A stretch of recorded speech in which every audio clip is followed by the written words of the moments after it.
Tersangka dugaan pelecehan seksual kasus dugaan pelecehan seksual kepada anak di bawah umur. Beralih ke Blitar, saudara, seorang pelaku pedofilia ditangkap kasus pelecehan seksual terhadap anak di bawah umur. Kakaknya yang diduga melakukan kekerasan seksual ke sejumlah kasus pembunuhan yang disertai kejahatan seksual pada anak di bawah umur.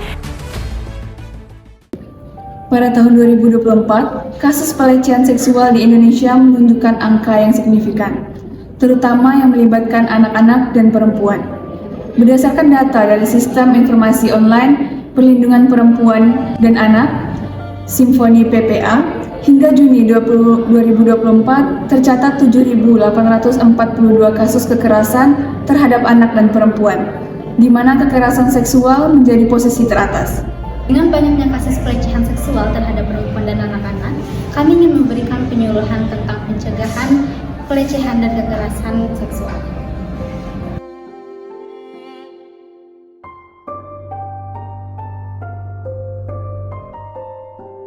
Assalamualaikum warahmatullahi wabarakatuh.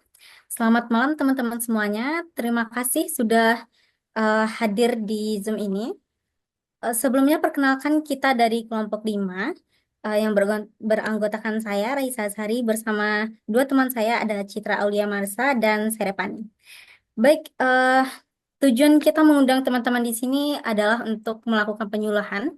Dan adapun penyuluhan ini merupakan bagian dari tugas proyek akhir semester dari mata kuliah Ilmu Budaya Dasar, dan juga sebagai bentuk kepedulian kita kepada teman-teman semua sebagai sesama perempuan yang sama-sama rentan terkena pelecehan seksual.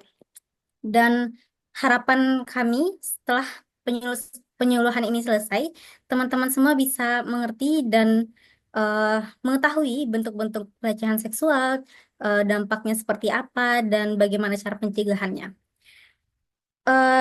Baik, ada beberapa hal yang akan kita jelaskan di penyuluhan ini, dan beberapa materi pertama akan dijelaskan oleh teman saya, Citra Aulia Marsa, dan kepada Citra kita persilahkan.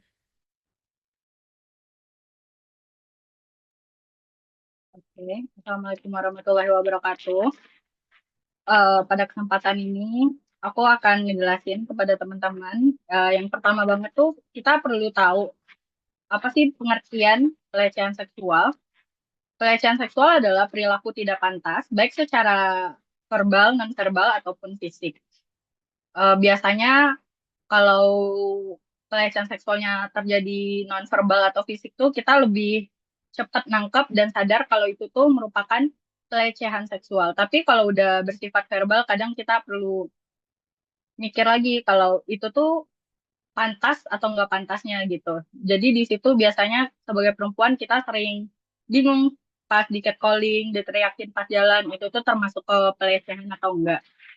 Terus ada kekerasan seksual sama pelecehan seksual ini beda ya teman-teman. Kalau pelecehan seksual tuh kayak yang aku bilang tadi bisa bersifat fisik dan non fisik.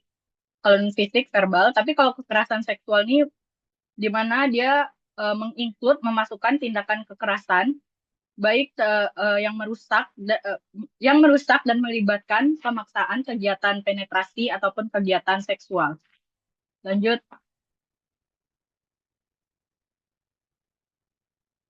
Jenis-jenis pelecehan seksual yang pertama ada verbal. Di kehidupan sehari-hari kita sering banget nih ketemu sama yang nomor satu, yaitu verbal. Biasanya dari pulang kampus, sekedar turun dari tangga, ada yang bilang, "Iwit, cewek." Nah, itu tuh juga termasuk salah satu bentuk pelecehan verbal. Dan teman-teman bisa banget tuh melawan, karena itu bukan hal yang pantas untuk diucapkan seseorang kepada kita.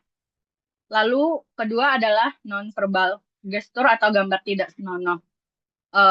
Biasanya sebagai cewek kita kalau main sosial media tuh rentan banget diedit yang macam-macam, atau fotonya ditempelin stiker-stiker yang nggak pantas, atau dijadiin stiker dengan caption yang nggak pantas.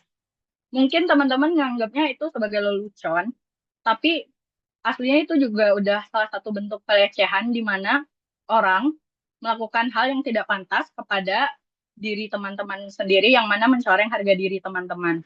Yang ketiga ada fisik, yaitu sentuhan tanpa izin. Buat fisik sendiri itu ada bagian-bagian tertentu gitu, ada bagian sensitif yang nggak seharusnya dipegang orang, atau ketika teman-teman nggak nyaman disentuh pundaknya, tangannya, atau lehernya dipijit, itu udah bisa dikategorikan ke dalam bentuk pelecehan seksual. Di, di bagian digital ini sama aja sih kayak non verbal tadi.